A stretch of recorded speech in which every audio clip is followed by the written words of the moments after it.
I come from a very poor family in a fishing village. And actually, when I was young, I never thought of what to do.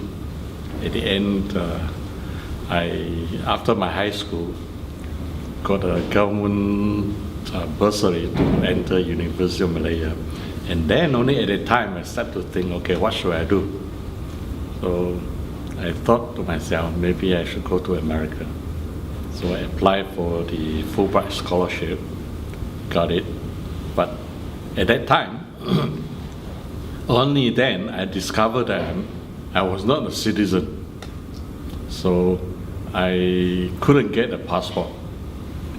So fortunately, the Fulbright Commission at the time helped me, and I applied for citizenship. Now, the reason why I was not a citizen was because my father, who was a subject of PERA, didn't include my name in his citizenship.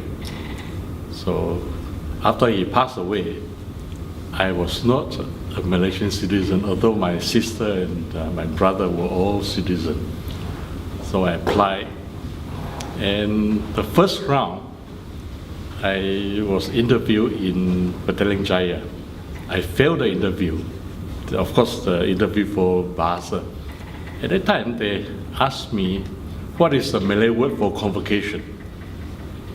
I didn't think I could have just a phonetic translate that word into Malay, but I said I don't know. So he said, okay, you couldn't pass. So later on, I took up a temporary teaching job, waiting to go to America in PERA. And in PERA, I transferred my file there and was interviewed, and the interviewer was very, very friendly to me and asked me, where were your parents? I said, they all mati. So he told me, the polite term is not to say mati, it's meninggal. So after that, I was given my citizenship, and then I applied for the passport, and then I rushed through everything. So I went to America without a visa, the proper visa.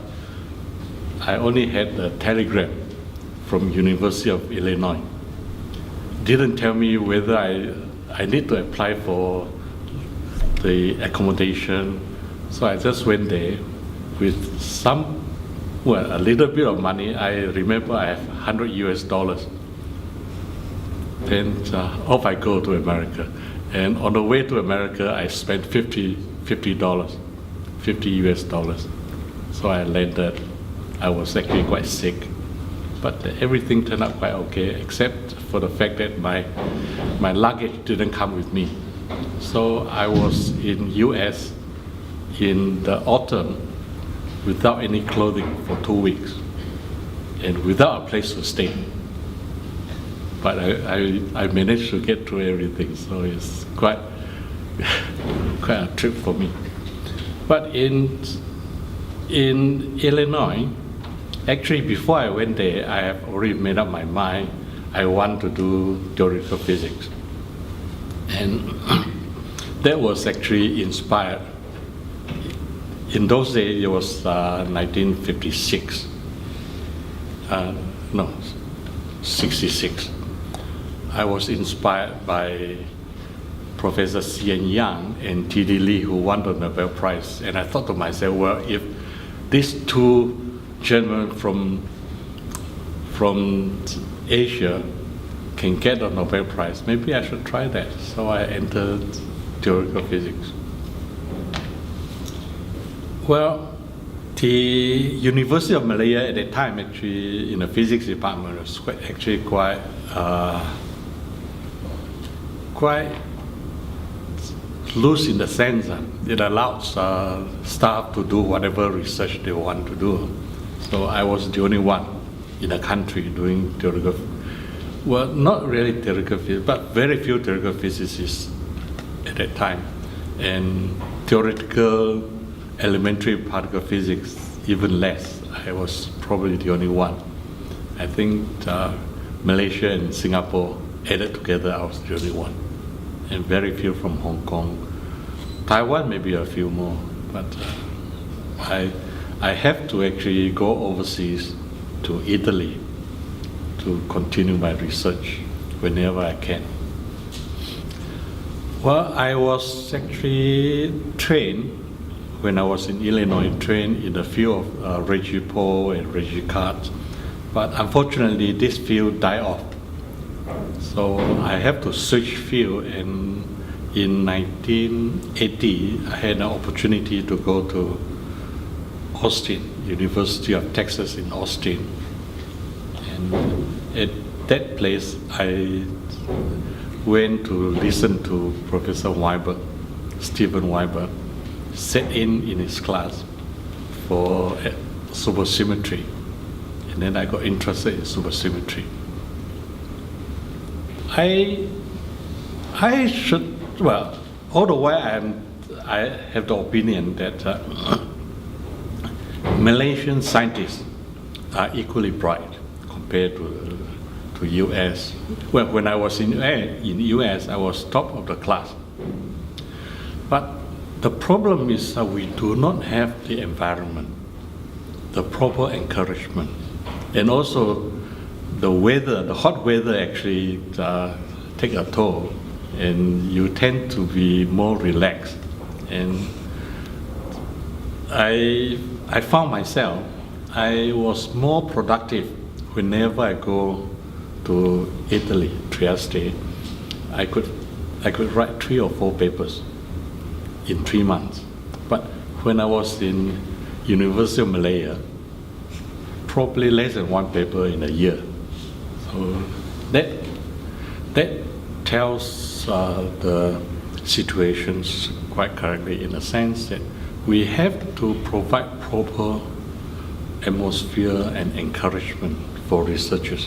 I find in the university, not just University of Malaya, the staff never talk about their research. Whenever they have time, they either talk about politics or stock market, and nothing about their research. And I always encourage the young scientists to do that. And because when you talk to people who are not in your field, maybe they have some bright idea and they see things differently from a different angle. And from there, suddenly some bright idea comes from what they say. No, what they say may be totally unrelated to what you are doing, but some of this idea may come from just that. So I think Malaysia needs that. Well, of course, we always hope to produce local Nobel Prize winners, but I think we can do that, provided we give proper encouragement. But we have to allow the scientists to develop whatever they want to do, rather than to tell them, okay, you have to do this type of research or that type of research. And lately I find that the government's stress on application of research, I think that is killing some of their enthusiasm. Because whenever you think of application, you spend at least half of your effort trying to apply what you are doing. I would like to think that the proper thing to do is to allow them to do what they want to do, and then let other people take up the idea whether it's applicable or not. Because application of research is a totally different thing. You cannot ask the researchers to do both. Having the right idea to come with the research output and then to apply them. And worse still, because I'm sitting on the Malaysian Tourist Science Foundation, vetting through research proposal, and I find that a lot of this research, from the very beginning, they think of application. But when you think of application from the beginning, the level of the research cannot be too high. You must be using the technology that has already been proven known to everybody. Otherwise, you cannot apply. So I think that to me, the Malaysia should get themselves out of the application strategy.